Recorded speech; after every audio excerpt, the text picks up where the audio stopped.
तो सभी पर शक हुआ। जी हाँ दोस्तों, गुम है किसी के प्यार में की कहानी अब उस मोड़ पर आ चुकी है जहां भावनाएं, रिश्तों की उलझनें और सच्चाई एक दूसरे से टकराकर नई दिशा देने को तैयार हैं। आज के एपिसोड की शुरुआत होती है उस पल से जब नील और सभी एक रेस्टोरेंट में होते हैं और वेटर उनके लिए पानी रखता है। नील विनम्रता से उसे धन्यवाद कहता है, लेकिन तभी अचानक वेटर को चक्कर आता है और वह जमीन पर गिर पड़ता है। सभी लोग घबरा जाते हैं। नील तुरंत डॉक्टर की भूमिका में आ जाता है और उसका चेकअप करते हुए कहता है कि उसे अटैक आया है। वह तत्काल एम्बुलेंस बुलाने को कहता है और खुद सीपीआर देना शुरू करता है।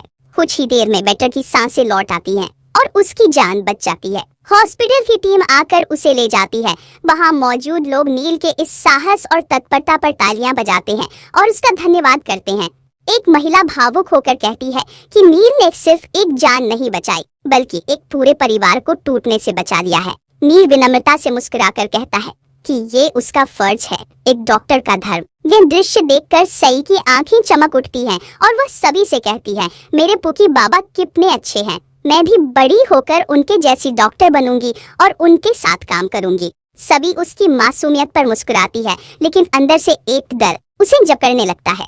अगर नील की याददाश्त लौट आई तो सई का ये सपना, उसका ये विश्वास, सब कुछ चकनाचूर हो जाएगा। सभी दिल ही दिल में भगवान से दुआ करती है कि नील की याददाश्त तब तक वापस न आए जब तक सई पूरी तरह उससे दूर रहना सीख न जाए। रात होते होते वे अपने कमरे में लौट आते हैं। सभी सई को सुलाकर कमरे से निकलने ही वाली होती है कि तभी सई पीछे से उसे बुलाती है। नील मुस्कुराते हुए पूछता है, अभी तो आप सो रही थी, अब क्या हुआ? सई कहती है कि उसे एक जरूरी बात करनी है। कल परी मम्मा का बर्थडे है और हमें उनके लिए कुछ स्पेशल सरप्राइज प्लान करना चाहिए।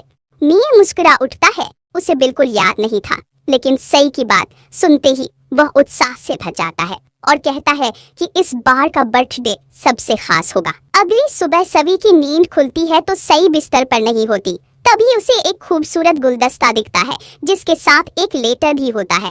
उसमें नील ने लिखा होता है, मुझे याद नहीं कि हमने तुम्हारे पिछले जन्मदिन कैसे मनाए, लेकिन मैं वादा करता हूँ कि अब हर जन्मदिन इतना खास बनाऊंगा कि उसे भूलना मुमकिन नहीं होगा। मेरी याददाश्त लौटे या नहीं, पर तुम्हारे लिए नई यादें जरूर बनाऊंगा। सभी की आंखें नम हो जाती हैं। वह उस लेटर में बने निशानों को फॉलो करते हुए आगे बढ़ती है। टेबल पर एक ड्रेस और एक और लेटर होता है। मैं सुबह सुबह दुकान खुलवाकर ये ड्रेस लाया हूँ। आज शाम की पार्टी में आपको यही पहननी है। फिर वह निशानों को फॉलो करते हुए आंगन में पहुँचती है, जहाँ फूलों की बारिश होती है और पूरा परिवार उसे हैप्पी बर्थडे कहता है। नील उसके सामने आता है। उसके हाथ में एक खूबसूरत नेकलेस होता है। वह कहता है, मुझे याद नहीं कि मैं कैसे प्यार जता था, लेकिन अब हर दिन तुम्हें ये एहसास दिलाऊंगा कि मैं तुमसे कितना प्यार करता हूँ। सभी के मन में तूफान उठता है। क्या ये सच्चा प्यार है या सिर्फ भ्रम? क्या नील को वाकई उससे प्यार हो गया है? लेकिन ये सब कैसे स्वीकारे जब सच ये है कि उनका रिश्ता एक झूठ पर टिका है। वो गिफ्ट लेने से हिचकिचाती है, लेकिन खुद को संभालते हुए कहती है, मुझे ये अब तक का सबसे खूबसूरत गिफ्ट लगा। नील खुश होकर उसे गले लगा देता है और कहता है, हैप्पी बर्थडे। बीवी जैसे ही वह उसे किस करने के लिए झुकता है, सभी एकदम पीछे हटती है और कहती है, मैं आपकी बीवी नहीं हूँ, हम सिर्फ नाटक कर रहे हैं ताकि आपकी याददाश्त वापस आए। यह सुनते ही नील बेहोश होकर गिर पड़ता है। सभी लोग दौड़ते हैं, सभी बदहवास हो जाती है। अगर तुम्हें कुछ हो गया तो मैं खुद को कभी माफ नहीं कर पाऊंगी। तभी अचानक वह झटके से जागती है। सब एक सपना था। सपने से बाहर निकलते ही सभी माफी मांगने लगती है। नील चौंक कर पूछता है, आप माफी क्यों मांग रही हो? सभी बहाना लाती है कि उसे लगा शायद नील को उसका जन्मदिन याद नहीं होगा। तभी नील कहता है कि उसे भी नहीं था, ये सई ने उसे बताया था। दूर खड़ी लीना यह सब सुनकर गुस्से में वहां से चली जाती है। विनोद उसके पीछे आता है।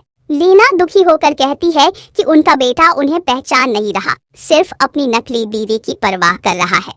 विनोद उसे शांत रहने को कहता है, लेकिन लीना रोती है, मैं उसकी माँ हूँ, मुझे डर है कि कहीं वह हमें भूल न जाए। तभी वहाँ सभी आती है और कहती है, ऐसा कभी नहीं होगा, नील आपका ही है और रहेगा। जब उनकी याददाश्त लौटेगी तो मैं और मेरे बच्चे उनसे दूर चले जाएंगे। लेकिन लीना उस पर आरोप लगाती है, ये सब नाटक नहीं है, तुम उसकी हालत का फायदा उठा रही हो। सभी सफाई देती है, लेकिन लीना नहीं मानती। दूसरी ओर नील सई से पूछता है कि उसकी मम्मा कहाँ है। सई कहती है मैंने उन्हें कमरे में जाते देखा था। उधर सभी नील का दिया हुआ नेकलेस लेकर लीना को देती है और कहती है इस पर मेरा कोई हक नहीं है। विनोद मना करता है लेकिन सभी नेकलेस वहीं छोड़कर चली जाती है।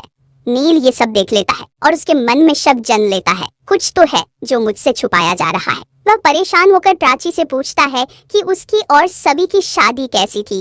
प्राची झूठी मुस्कान के साथ कहती है सब अच्छा था।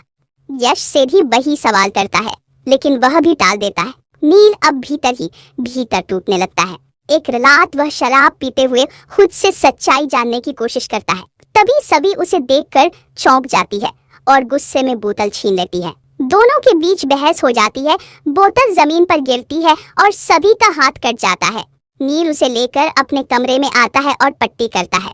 वह कहता है आप पुलिसवादी होकर इतनी लापरवाह कैसे हो सकती हैं। सभी उस पल में उन सारी यादों में डूब जाती है जब नील ने उसकी मांग में सिंदूर भरा था, सई को बचाने के लिए गोली खाई थी। नील कहता है मुझे बस आप और बच्चे याद हैं। कभी कभी लगता है कि ये सब झूठ है। आप जब भी मैं पास आता हूँ असहज हो जाती हैं। आपका नाम सभी ठक्कर है न कि सभी प्रधान। फिर वह पूछता है क्या हमारे बीच झगड़ा हुआ था? क्या आप सिर्फ इसलिए मेरे साथ है क्योंकि मेरी याददाश्त चली गई है? ये सुनते ही सभी अपने आंसू रोक नहीं पाती और नील को गले लगा लेती है। एपिसोड यहीं समाप्त होता है लेकिन अगली कड़ी में कहानी और भी गहराने वाली है जब सभी के जन्मदिन की पार्टी में नील और सभी का रोमांटिक डांस होता है। भाग्यश्री दूर खड़ी देखती है और सोचती है मेरे पोते पोतियों को अपनों से दूर करके पराए लोगों के साथ खुशियां मना रही है ये लड़की। मैं ऐसा नहीं होने दूंगी। मैं अपने बच्चों को वापस लेकर रहूंगी। क्या सभी अपने रिश्ते को बचा पाएगी? क्या नील को सच्चाई का एहसास होगा? जानने के लिए देखते रहिए गुम है किसी के प्यार में और हमारे चैनल को सब्सक्राइब करना न भूलें।